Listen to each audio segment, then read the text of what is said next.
Fox News learning of a possible end date to Robert Mueller's Russia investigation, which just entered its second year. And we've got nothing to show for it. We've wasted taxpayer dollars. We've wasted time. We have no collusion, no corruption, no obstruction. President Trump stepping up his feud with the Justice Department, now demanding that the Department of Justice investigate whether an informant was operating for possible political purposes. If any of that is true, there's a red line in this country. You can't do this to political campaigns. President Trump is hosting a dinner with governors at the White House. The group is expected to talk about border security and ways on keeping communities safe. He promised it on the campaign trail he was elected on. This needs to get done.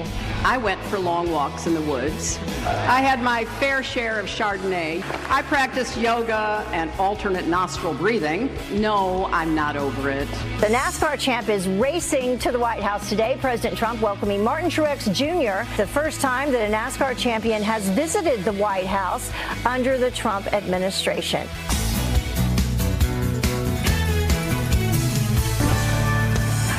Pop quiz. Who would you rather have your daughter date? A member of MS-13 or a Republican? I'll give you the answer as a liberal writer stands up and a police officer shouts him down. Plus, a filmmaker follows the men and women of a task force working to bring every fallen U.S. soldier home. He's joining us with a special look of that incredible story that is coming up next. Beside my brothers and my sisters, I will proudly take a stand.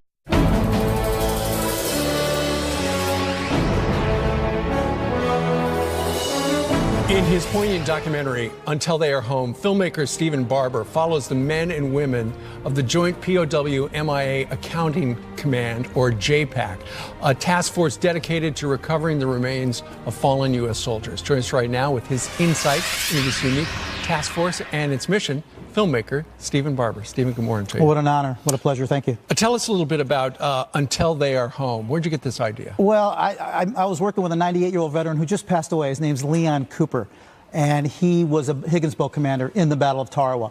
Because of his vision and his passion, we went out and did a movie with Ed Harris and Kelsey Grammer, and because of that film, we were able to get congressional legislation passed. Okay, and Stephen, as we look at what is going on here, tell us a little bit about that. Well, what you're looking at here is basically a repatriation on the island of Tarawa, the atoll of Tarawa.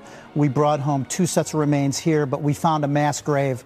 And so far, over 60 sets of remains have come home because of the efforts of Vanilla Fire Productions and Mr. Cooper, who just unfortunately passed away at 98 4 months ago. He was the last World War II veteran in the fight.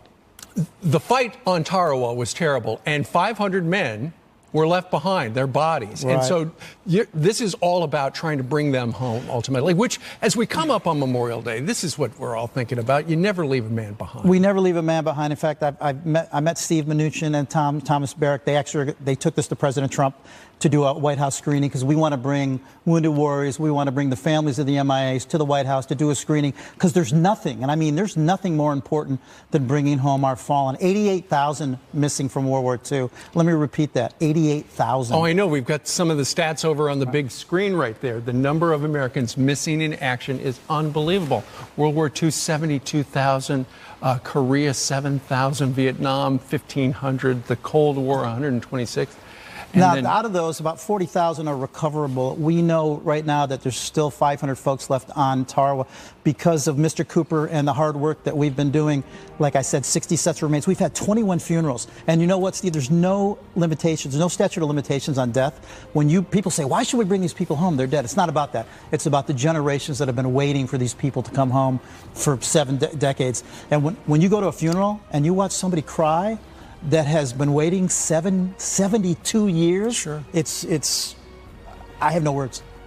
It's mind-boggling. Well, it's a great documentary. If people would like to watch Until They Are Home, it's on Netflix. It's on all sorts of platforms. Yeah, we sold it to Netflix. It's been on Hulu. It's on Snag Films. We've got it on several platforms, Crackle. Right. But, you know, when people get a chance, if they go to vanillafire.com, they can learn more about the film. And President Trump, if you're watching, we want to get this to the White House. All right. Stephen Barber, thank you very much. Thank you, sir. Appreciate it. Great film. All right. Still ahead, Special Counsel Robert Mueller's going to be Jonathan Turley and Dana Lash coming up.